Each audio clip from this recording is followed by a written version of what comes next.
Welcome to Steve Savant's Money, the name of the game. Hi everyone, I'm your host, Steve Savant, syndicated financial columnist and money gamer extraordinaire. Today we're talking about end-of-the-year income tax planning for 2014 with authors and income tax experts Mike Kilborn and Rob O'Dell. Welcome to the show, Rob. Yeah, thanks. Mike. Thank you. Well, this is the end of the year. It's the end game. Hey, I'm a consumer. We're consumers. Let's put our consumer hat on. I don't want to pay any more taxes than I have to. I'm looking at all the options. It's kind of like this is kind of learning about how to tax plan. It sounds like learning how to play chess to me. I can hear my clients right now saying, help, help. They are, and I think most of America, and you know, and you, I've heard you guys talk before, and you were telling me, I thought middle America was exempt from some of these things like the Not at all. Obamacare tax, everything. I thought that was for the higher end people. That's a huge myth. There's so many moving parts, especially after the American Tax Relief Act of 2012 that went into effect in 2013. There are more moving parts now that an individual or a family really needs to carefully plan their taxes before December 31st. Yeah, procrastination is a big mistake in this area. Well, I have to say most CPAs, and I have a CPA, that person is very good about taxes, but they don't tell me proactively what to do in advance to lower my bill. They tend to look backwards. You give them your W-2s, 1099s, and out comes a 1040. They're excellent at that. They're Yes. excellent at that. But they're not thinking in proactive. Now, we have a lot of end-of-the-year tax. Now, I've noticed there's deductions, there's exemptions, there's tax credits. Anyone that you like more than the other? Well, if you get a tax credits. credit, yeah. That's absolutely the case. Tax credits are a direct subtraction from your basic estate, your basic tax. Your income tax, correct. Now, I've noticed because of all the things that we've had, I mean, ever since the Bush era sunset, the tax laws actually went into sunset, I noticed now there's multiple brackets now. I mean, there's there's 7. There's 7 now, and we're looking at this. I'm trying to figure out where do we land here? I mean, look at these numbers. The first, when you look at the first 10, 15%, so I'm looking at 72,000. Now, is that 72,005 AGI, adjusted gross income? This is taxable income right here. Taxable income. So adjusted gross income is on your top or your front page, bottom right, 1040. It's different than this. So you could have someone who has $250,000 of adjusted gross income, but by the time they go through itemized deductions and exemptions, they might be somewhere in the 146 range. And so there's a lot of moving parts when you look at. The net investment tax of 3.8 is on adjusted gross income. The tax rates are on taxable income. So I could, after I take my mortgage interest, I'm taking my property taxes, I'm taking the exemptions of my family, depending upon if I'm phased out or not. Because there's some people that cannot take this. Is that correct? Correct. Okay, so by the time I do all this and I look at my tax bracket, Correct. I've heard this phrase before, and I went to the internet, and everybody, all of my consumer traffic I get, I was always telling me the same thing. Steve, I can't figure out marginal tax bracket, progressive tax bracket, average tax bracket, effective tax bracket. Well, how do I make heads and some sense out of this kind of thing, which seems to be so convoluted?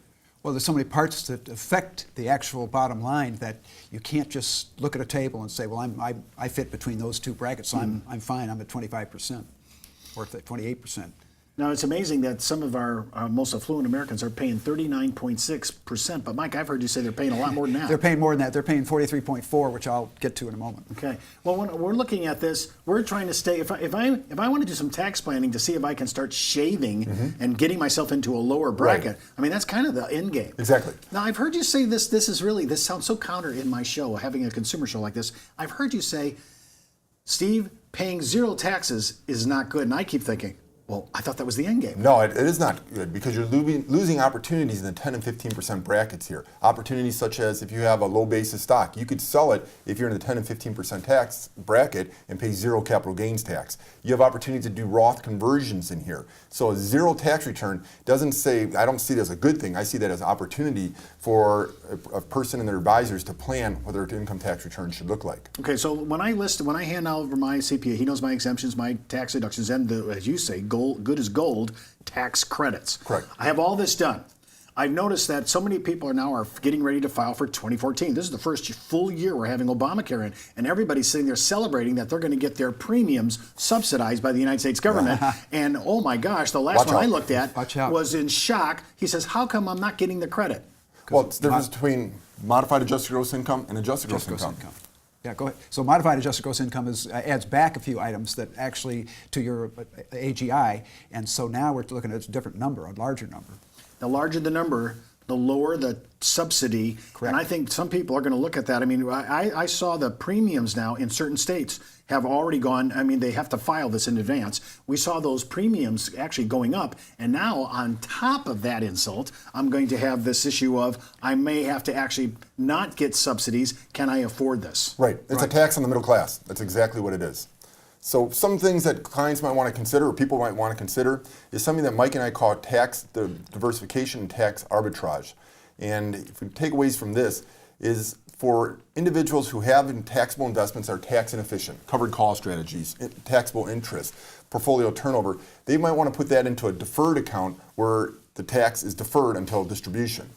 Tax efficient assets like index funds, municipal bonds, life insurance, cash value, and immediate annuities have that in their taxable And accounts. what makes that efficient? What makes something like that hit your category and you call it and label it tax efficient? Because on a year in, year out basis, what these type of investments are doing are not shooting off too much tax consequence. There's not a lot of portfolio turnover in an index fund. Muni bonds, it's tax exempt interest. If you have a life insurance policy, you can take withdrawals and loans to basis. Basically, you won't pay any tax on those. We come back from the break. We're going to talk more about all these end of the year things you think of. Here, that was a new one for maybe a lot of our audience. Tax diversification. I need tax deductible, tax deferred, tax free. We need to have an assortment besides our investments. We'll be right back after the break. It's not how much money you make, it's how much money you keep. And keeping more of your money is even harder these days with high taxes, fund expenses, and fees for financial advice. And when you consider the uncertainty of the market and the rising cost of living, the purchasing power of your dollar is constantly at risk. But a tax-deferred annuity with an inflation rider can be the most cost-effective way to generate increasing annual income without market volatility. For more information on how annuities may work for you, just email me at steve@thenameofthegame.tv and ask for our free annuity information. Well, welcome back to our second segment. Of course, we're with Rob Odell and Mike Kilburn, and we're talking about end-of-the-year tax bracket ideas. I mean, I'm trying to get my bracket down, tax ideas to lower my bracket. Walk me through some of these things that you're talking about, because I really need tax relief as a middle class. I always thought it was an affluent issue, Mike, because you play with very high-end clients, but this sounds like it's attacking the entire middle class. Absolutely it is. And so one of the things we do with our clients and that people should consider doing with their advisors is tax diversification. Just as you have diversified investment portfolios, you need to be thinking about in terms of the type of assets you place into the various types of accounts. What you might put in a Roth IRA or an IRA might be different than what you do in a taxable account for tax planning reasons to bring down that tax bill. Now, and you're matching that up. So you're already doing diversification in investments. Got that. Yep. But now you're talking about certain investments should go in, maybe as you suggested, a Roth IRA versus a what? Taxable IRA? Or a taxable account. Or a taxable account. Correct. So there's strategies here, Mike. Well, you have to look forward. That's what people aren't doing, is taking the time to meet with their advisors and look forward as to what's going to happen during the coming year. Most of them do like they're doing this year, is waiting till the year end comes and looking back and saying, what do I do now? There's a bit of forecasting here, isn't there? There is. And so what we're trying to say is keep your eyes open, because there's some taxes in there that you haven't thought about. Okay, so let's say I'm open to your idea, which may be very new to our consumers today. We're tax diversification. Correct. I know tax deferred is not tax free. Tax deferred is not tax exempt. Correct. Tax deferred is I'm just delaying the taxes. Yes, correct. Now, is there power in deferral? Absolutely there is, especially at the younger age. There's huge power in it. The issue is that sometimes it's like sugar when you're putting it away, because you can put money in there, get the tax deduction, and let it defer. But when you come, someone's somewhere sometime is going to pay tax on that, whether it's... Well, let me stop you there, because what if, I'm wondering if the middle class, and you call, I've heard you call this the average bracket. After I paid my deductions, I get my tax credits, my exemptions, I've done all that. My average tax bracket, and I'm looking, I'm saying, wow, I gave $1,000 in my 401k, and I'm only in the 20% average bracket there, and was the $200 worth tying it up? Right. Right. Till I'm 59 and a half. I'm asking you, what do you think? It depends on how much they have in the balance between qualified, deferred assets, and non-deferred assets, taxable assets. Okay, now when we talk about qualified, we're talking about like a 401k IRA versus a non-qualified, which would be what? Give me an example of that. A taxable account, a life insurance cash value. An annuity? An annuity that's non-qualified. Okay. Correct. So I need to be diversified not only in my structure of my investments, but you're heavily suggesting, I hear, tax diversification. And that's going to give me some flexibility when I need it the most when it comes to retirement planning. Correct. I mean, that's going to be a huge issue. One of the great myths, if you get in retirement, you're going to be in a lower bracket. That's not the case always. In fact, sometimes you're paying more taxes on an average basis than you are during your lifetime and your earnings. And I'm all over that. And I'd love to see us do some kind of workshop for consumers on that someday. What about charitable gifts? Because, when I'm looking at charitable gifts, I've never seen more people, more benevolent. America is the most giving nation in the world, without a doubt. And the middle class, you think it's all the tight money that we have in our wallets are so tight right now, but we are one of the most giving classes of people in the world. But I've seen you do things that I thought were relegated to Mike's area, which is the high affluent clients, and do something that can help middle class. Absolutely. Charitable giving is the last area where you get an income tax deduction and not subject to alternative minimum tax, and it's good for everybody. And so for those who are charitably inclined, there's all sorts of opportunities, both on the high and the low brackets, to take advantage of. And the assumption is by many people that if you give to charity, well, you're taking away from your lifestyle, et cetera, right now. But we could actually show you ways that you can give to charity and still actually do better for yourself and better for your kids and family. And that's an area we're going to get to. And even for middle class Americans. Correct. Even for middle class Americans. Mike, I'm going to stay with you for a second. This harvesting of tax, I had some good ones this year. I had some great winners on my funds. I had some losers, I have to say.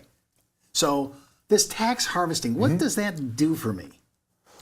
Well, it reduces your capital gains tax. Depending on what you're trying to do. If you're in a lower bracket, you might be accelerating some income because you want to take advantage of the long-term capital gain rate. And if you're in the 15% bracket, that's zero, not a bad rate to have. But for lower income brackets, you might want to take advantage of it. If you're doing... Well, I have a question though. How many CPAs or people that are doing their taxes actually understand the harvesting issue? Because the last 4 1040s I looked at, they seemed to divorce themselves from the advisor who had the investment side. Well, that's the greatest disconnect in wealth management, where the financial planner and investment advisor is not communicating with the CPA or tax professional prior to December 31st. So how big is that for my consumers watching this show? They need to have somebody quarterbacking this issue. Absolutely. They should make sure that their financial advisor and their CPA are talking and meeting to discuss their tax return. And before December 31st. In fact, this time of year, really, October, November is when you want to be doing it. December, you're running out of time. And so if you're going to do tax loss harvesting or realizing gain, the time to have the plan is in the summer and execute in the fourth quarter. Right now, 2014 is almost done. We're actually looking at 2015 and 16 tax projections for our clients. We should. Are you suggesting though this should be an annual issue that we should be looking at this? And you're saying not December. We should be looking at this just before the summer's out. Sure. Correct. Call it tax planning and have a show on tax planning for the consumer. You need to be thinking 3-4 years ahead, not just 2014. Back to that forecasting idea. Forecasting ahead, absolutely. Well, that's all the time we have for today's show. I want to thank Mike and Rob for being on our show, our special guests, and today's money mentors. And before moving forward with any of the ideas on our show, always consult your tax advisor or your legal counsel. And as the good Reverend John Wesley once said, make all you can, save all you can, give all you can. I'm Steve Savant. We'll see you next week.